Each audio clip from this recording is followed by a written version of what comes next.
राज्याचे कृषी मंत्री दत्तात्रय भरणे यांचा मुलगा श्रीराज भरणे पंचायत समितीच्या रणांगणात होता आणि मोठ्या मताधिकांनी तो विजयी झालाय। सध्या तो आपल्या समवेत आहेत। तर हा एक मोठा विजय आहे। कसं बघता विजयाकडे? विजयाकडे नक्कीच जे आदरणीय साहेब असतील, आदरणीय दादा, वहिनी, ताई सुप्रियाताई, मामा भरणे मामा आणि भाऊ ज्यांनी मला एक खूप चांगल्या प्रकारे एक संधी दिली।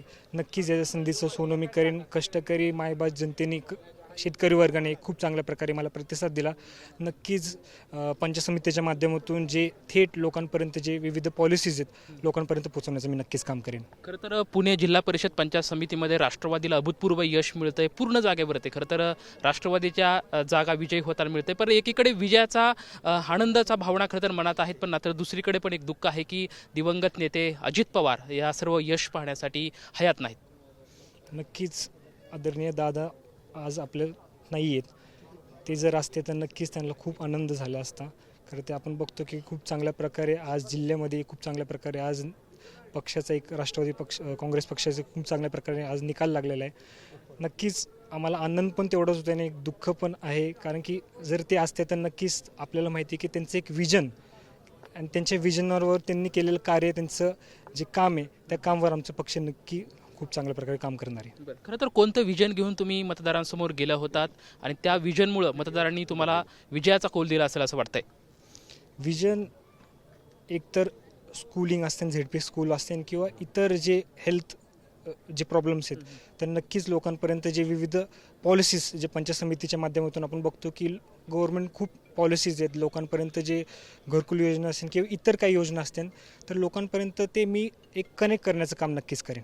खरं तर इंदापूर तालुक्यामध्ये बघितलं तर दत्तात्रय भरणे आणि हर्षवर्धन पाटील हे कायमच विरोधात होते, मात्र आता जिल्हा परिषद पंचायत समितीला एकत्रित आले आणि साधारण या इंदापूर तालुक्याचं समीकरणच बदललेलं पाहायला मिळालं। दुसरी गोष्ट म्हणजे हर्षवर्धन पाटील यांची मुलगी आणि दत्तात्रय भरणेचं म्हणजे तुम्ही मुलगा, याच्यावरती सातत्याने आरोप झाले की खरं तर निष्ठावंतांना डावलून मुलांना तिकीट दिलं अशी पण चर्चा होती, मात्र जनतेने मात्र मुलांना निवडलं। नाही, खरं सांगायचं झालं तर आरोप नक्कीच झाले, पण मी तुम्हाला एवढंच सांगेन की अंकिताताई असेल किंवा मी असेल, आम्ही 5-6 वर्ष झालं आम्ही लोकांमध्ये, म्हणजे आत्तासाठी आम्ही नाही आलो आहे किंवा इलेक्शन आहे फेसमध्ये डायरेक्ट आलेलो नाही। आम्ही सगळ्यांच्या सुखात दुःखात आम्ही सहभागी राहिलेलो आहे। कुठलं कार्य असलं की आम्ही फ्रंट फूटवर नसलो तरी एक बॅक फूटवर काम आम्ही करतो आहे। खरं तर आता विजय झाल्याच्या नंतर दत्ता मामांनी तुमच्याशी काय संवाद साधला का? खरं तर ते पुण्यामध्ये आहात, काय तुमच्या दोघांचा संवाद झाला का? नाही, अजून तर नाही झाला संवाद। बरं, काय ते त्यांच्याकडून शाबासकी भेटेल किंवा कौतुकाची थाप पाठीवरती पडेल, काय वाटतंय? नक्कीच मामांनी सगळ्यांचंच कौतुक केले, माझंच नाही, पण मामांचा स्वभाव असा आहे की मामांनी सगळ्यांचंच कौतुक केले। नक्कीच मामांच्या माध्यमातून, हर्षवर्धन पाटील भाऊंच्या माध्यमातून येणाऱ्या काळात नक्कीच आपल्या तालुक्याचं विविध कामं करण्याचं काम एक खूप चांगल्या प्रकारे मला संधी मिळाली, नक्कीच मी त्याचं एक चांगल्या प्रकारे काम करेन। तर राजकीय वारसा जो आहे तो घरामध्ये आहे। दत्तात्रय भरणे यांच्या नेतृत्वामुळे समाजामध्ये चांगलं काम करीन खरं तर असं आश्वासन श्रीराज भरणे यांच्याकडून आपल्याला पाहायला मिळत आहे। कॅमेरामॅन विकी चव्हाण सोबत लक्ष्मण जाधव, शिवण मराठी, इंदापूर।